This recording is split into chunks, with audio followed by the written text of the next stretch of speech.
The Skystone is a historical fiction novel written by Jack Whyte, which was first published in 1992.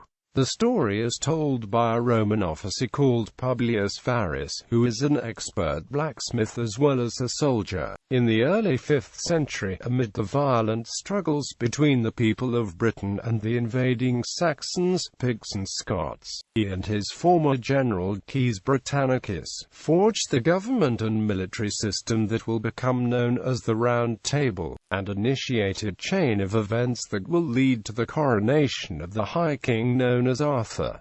Plot summary. Invasion. The book begins with Publius Varrus laying its framework. He is retelling his history and the history of the Roman withdrawal from Britain. He then begins by talking about an ambush by Celts where he and Caius Britannicus are injured. While thinking about his time spent with Britannicus recovering from these injuries, his thoughts lead to the meeting. Britannicus had been a captive of Berbers and Varrus freed him from them. After this encounter, Varrus recalls how he and Britannicus traveled together to Britain to become primus, pilus and legate respectively, of Legion 20 Valeria Victrix's 2nd Milarian cohort. While they are in command of this unit, Hadrian's wall is overcome by a horde of Picts and other Celtic tribes. The unit spends a year and a half fighting the way back to a Roman-controlled Britain. Outside of Londinium they encounter a legion from the army of Theodosius. Colchester. After Varrus recovers from his injuries, he returns to Colchester, the location of his birth. When he returns he finds that his boyhood friend, and his grandfather's helper, Equus, had ensured that his grandfather's smithy was not devoid of tools. Varrus begins to run the business again, striking deals with Cuno, Equus's brother-in-law. Varrus also gains several contracts with the local legion, because his swords use a higher quality of iron than the other local suppliers. Britannicus visits the Colchester Legion and finds Varrus. While they are attending a military party, Britannicus proposes that he may create a colony similar to the Bagaudes colonies in Gaul. After a visit when Varrus explains his grandfather's use of skystone metal to create the hardest sword and dagger in existence, Varrus and Plautus discover a conspiracy by family enemies of Britannicus, the Senecas.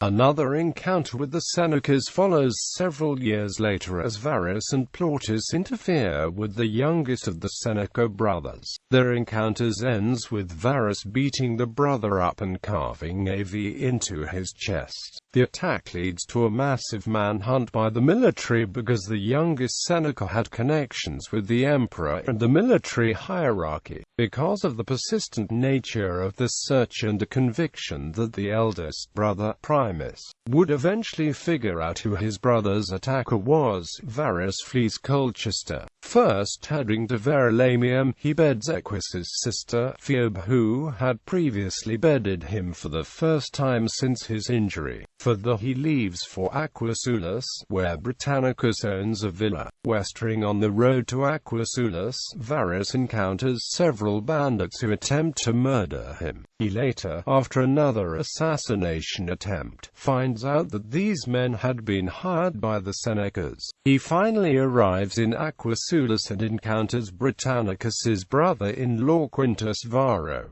Varro invites Varrus to his villa. At the villa, Varrus meets Caius Britannicus' sister Lucia. Also while at the villa, Varrus encounters a Welsh hunchback Humric. Varrus demonstrates the African bow which his grandfather had left in his collection of weapons.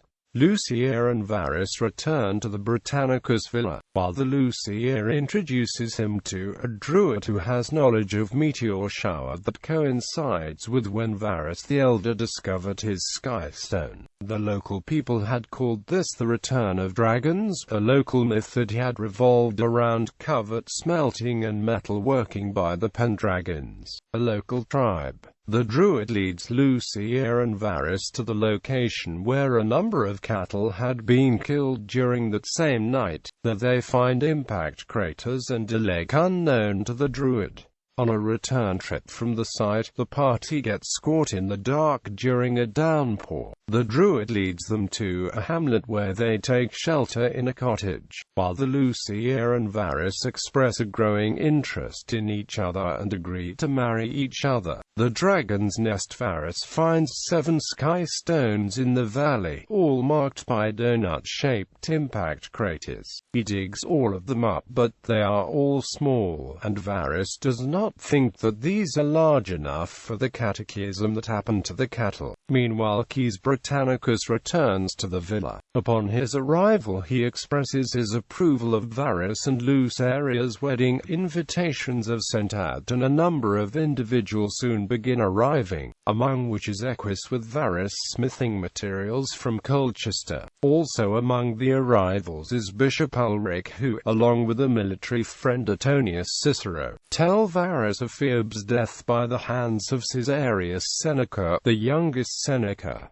The wedding is a jolly event despite Varrus's grief over Phoebe. A large group of friends stay at the villa for several weeks. Soon after the wedding, Britannicus's friends, Terra and Firma, bring news that they lost their trading fleet to pirates. This news shakes the men of the group and they spend a long night discussing Britannicus's proposition of a military colony. They all agree to begin recruiting in the colony and invest their livelihoods in the purchase of the villas surrounding Caius and Varrus. Varrus is also able to discover the main part of the meteor, which is buried under the bed of a lake in the valley. By employing a handful of military engineers, Varrus drains the lake and retrieves the stone. The Dragon's Breath. While visiting Aquasulaus, Varrus encounters Quintilius Nesca, a cousin of the Senecas. Varrus escapes with the help of a trader who had been hoodwinked by Nesca and by killing 2 of Nesca's guards.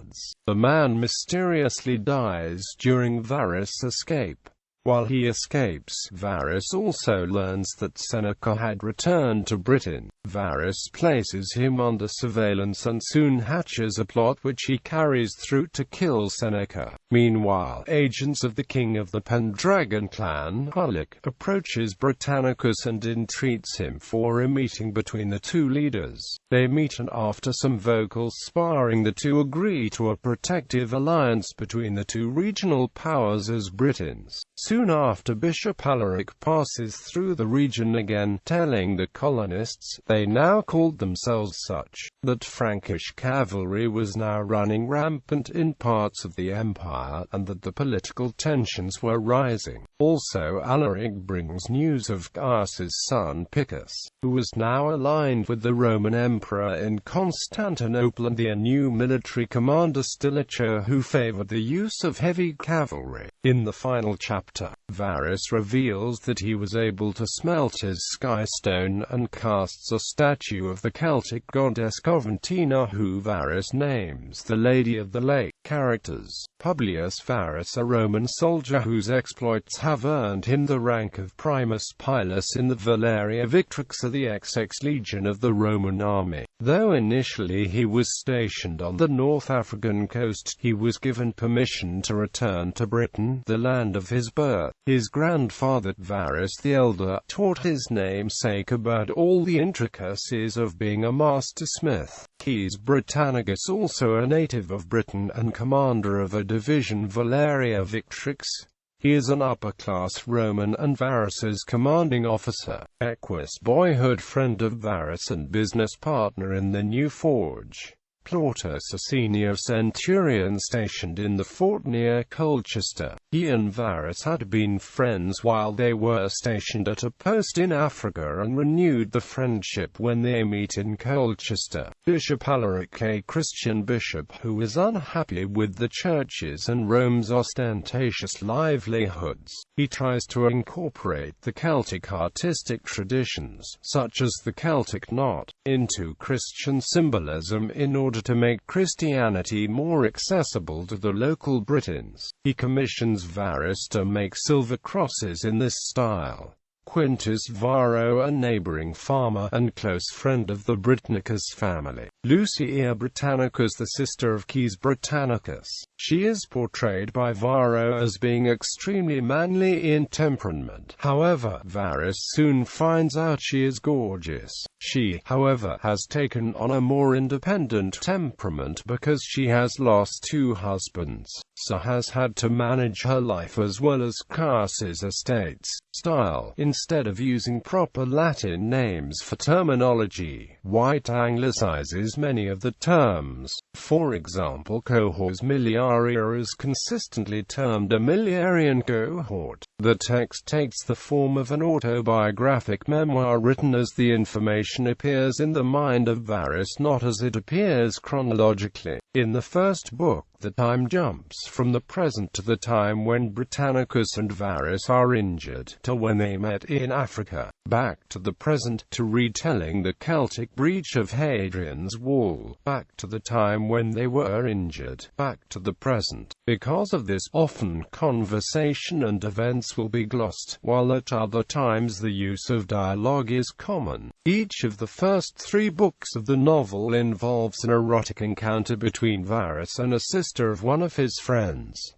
Historical discussions. Because the book takes place during a time of turmoil in Roman Britain, references to Theodosius, Magnus Maximus and Emperor Valentinian are constant in order to maintain the book's historical context. Often this is associated with discussions of the imminent fall of the Roman system and empire, which appear to be statements made in 2020's hindsight by Whyte. The pronunciation guide offered in some editions contains characters' Latin names along with pronunciation notes. This guide conforms to no known system of Latin pronunciation, be it ecclesiastical, medieval, or classical, reconciling the legend, in order to portray how the Lady of the Lake gives the Pendragon rulers Excalibur. Whyte portrays the Lady of the Lake as a statue cast by Varus as the image of Coventina, a Celtic goddess. Varus on the last page of the book expresses interest in casting, perhaps one sword, from her, presumably Excalibur.